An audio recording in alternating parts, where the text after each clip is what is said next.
Well, it looks like this CIA official was right on the money a few months ago. We have not had a man walk up to a building on the United States. Americans don't understand this. Al-Qaeda knows this, right? So this is new and innovative, especially now. You don't have to walk upside of the building. You can walk in the building because of the advancement of the vest. The other thing is, in the United States, we haven't had Fideian attackers. So the concept is the terrorist fights to the death. So he's not a bomber, but he will fight till either all of us are dead or all of his people are dead. Yep, as it looks like she was very prophetic with what just happened in New Orleans, the start of the new year, that America is dealing with a major terrorist attack that took the lives of over 10 people, as dozens have been seriously injured after a car plowed into them during New Year's Eve celebrations on Bourbon Street. And already, the corporate media is covering up important details about this entire matter. The FBI as well, doing a horrible job here, as there's a lot more to this particular story that I think we are absolutely not being told here, as the details are still coming in, as there still is a concerted effort to call this an event, when in reality it's a lot bigger than that, especially after the larger questions about the very peculiar security failures that happened here. What's really going on here? Well, that's exactly what we're going to be looking into, as truly what Sarah Adams was talking about a few months ago looks like it is happening here domestically within the United States, and that she was absolutely right about it. We're going to play the full clip here at the end of this particular broadcast, as of course what happened here is very emblematic of the 2024 Maddenberg car attacks that just happened in Germany, as that country, along with France and many others, have to deal with larger attacks on civilian populations by terrorists and organized radical jihadis that are literally using vehicles in order to mow down entire populations of people that are in the street. And to outdo the FBI here, Joe Biden, of course, wished everyone a happy New Year's, as a lot of people saw his message as kind of heartless and pretty much tone deaf, as the president of the United States was informed of the attack and still decided to celebrate here, which just isn't the best of timing, whether it was coincidental or not. As the details that we're finding out now specifically was that a 42-year-old man, according to the NOLA news organization, was named Shamsud Din Jabbar, who decided to rent a car on Turo, a car that also has been reported to have crossed the U.S.-Mexican border recently, and at 3:15 a.m. local time in New Orleans decided to drive his car, a white pickup, into a huge crowd of people that were celebrating the new year. After his truck was disabled, he opened fire on police officers, leading two to be shot, leading in a shootout that, of course, eventually took his life, as there's now other reports coming in saying that 12 people have been confirmed killed here and over 30 injured,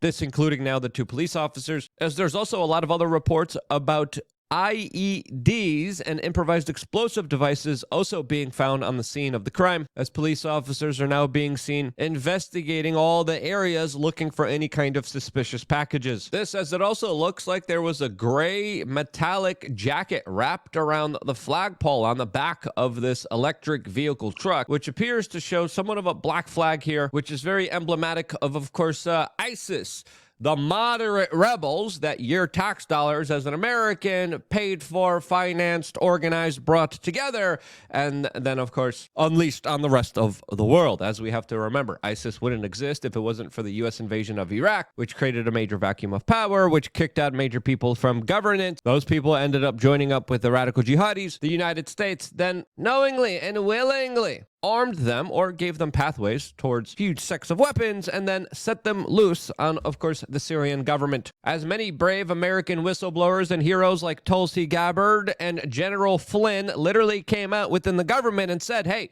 the Barack Obama administration with Hillary Clinton are literally financing, training, aiding, and abetting all of these radical Islamist groups here inside of Syria. As the FBI now is officially investigating whether or not this was a larger ISIS attack, as all signs are leading to this larger potential. Now, exactly what was on the back of this man's kind of flagpole here on his truck, we don't know. But the FBI kind of flip-flopping on their designation whether or not this was a terrorist attack, along with the corporate media America is very fishy here, as well as, of course, other reports coming in, especially this vehicle also being reported to have crossed Eagle Pass 2 days ago into the United States from Mexico, as well as the larger question about what happened to these metal barriers that were removed that weren't there, that were usually there, as hydraulic steel barriers were installed on Bourbon Street, especially after there was a similar attack that happened in France that took the life of 86 people under similar circumstances. These metal barriers were supposed to be raised from 5 p.m. to 5 a.m., but they weren't, as the city did not raise them last night, and this horrible monster was able to, of course, make his way into a very populated area. Why? What's going on here? And why do we have statements like this from government officials that are muddying the waters here? Said we'll be taking over the investigative lead for this event. This is not a terrorist event. What it is right now is their improvised explosive devices that was found. And we are working on confirming if this is a viable device or not. As Chief Kirkpatrick said, I don't know, but I don't have any faith after listening to that particular very weird statement here. When it comes to these particular matters, it's only going to be a matter of time until the FBI is going to have to say the line that they always kind of usually say here. And that quote, that he was on our radar, as a lot of other people are saying that things are events if people are a certain color, and they're terrorist attacks if they're done by white people in this country. As sadly, our kind of criminal justice system has been politicized here to very gross depictions of people selecting and choosing outrage dependent on not whether or not the crime was bad, but who was the perpetrator of that crime, and what are the larger kind of political brownie points that they could gather from it. As the FBI did officially release a statement saying this morning an individual drove a car into a crowd of people on Bourbon Street in New Orleans, killing a number of people and injuring dozens of them. The subject then engaged with local law enforcement and is now deceased. The FBI is the lead investigative agency, and we are working with our partners to investigate this as an act of terrorism, clarifying their later statements. As, gee whiz, that sure did take a while there. That's literally where we're at. As let's be honest here, the FBI doesn't have the best track record when it comes to giving us answers to actually what has happened during these major types of incidences. I'm looking at you, Las Vegas. As the agency also has a long history of foul play during these events, as they are not the only intel agency tied to aiding and abetting a lot of these radical Islamists inside of the Middle East that a lot of people now believe are responsible for perpetrating this larger attack. That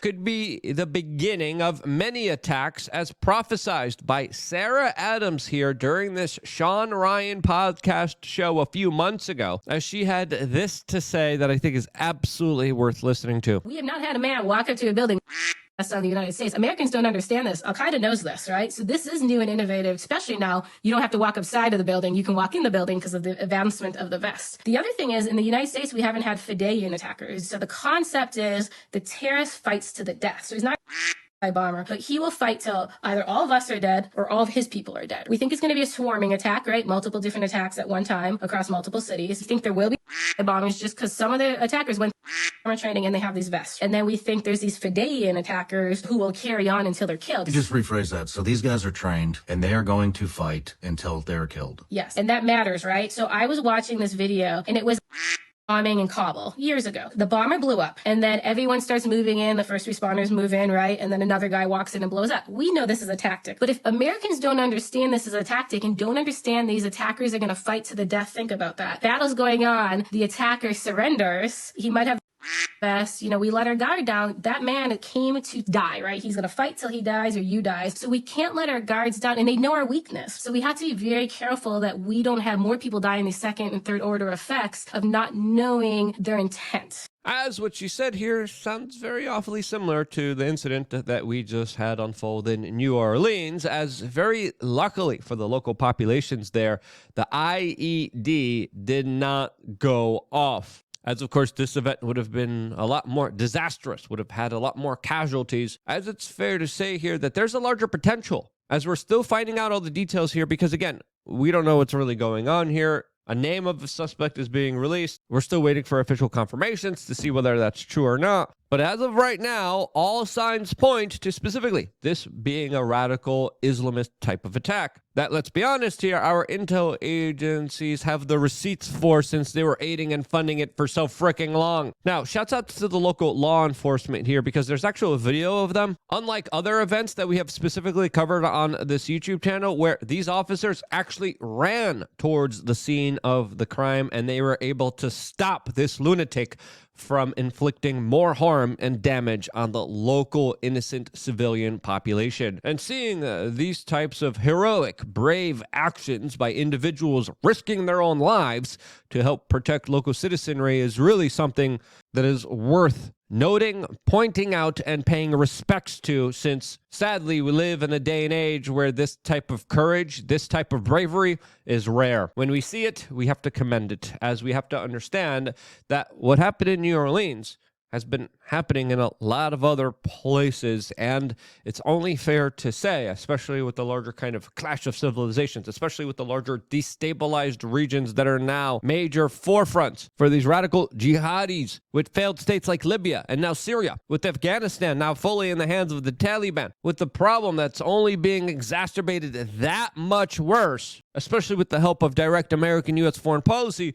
We have to understand that what is happening here isn't rare and could be the new status quo for 2025 as the major destabilizing efforts against local populations, as our borders, especially in the Western world, especially in Europe, especially in the United States, have been left wide open, and a lot of very bad people were able to walk in. What's going to be the result of that? Well, that's one reason out of many reasons why we created LukeUnfiltered.com, our own private, not so private secret society where, of course, we share tips, tricks, and the best type of information we can to make you the strongest, most amazing version of yourself. We usually release 6 videos a week just for members alone. Really incredible, really great videos that are only available for LukeUnfiltered.com. We do in real life meetups. We're doing a range day here in South Florida, February 1st, in about 30 days from now, all exclusively here through just becoming a member of LukeUnfiltered.com. We have the seed oil cards. We have the crap list of items you should be avoiding at the supermarket. We have 3 master classes.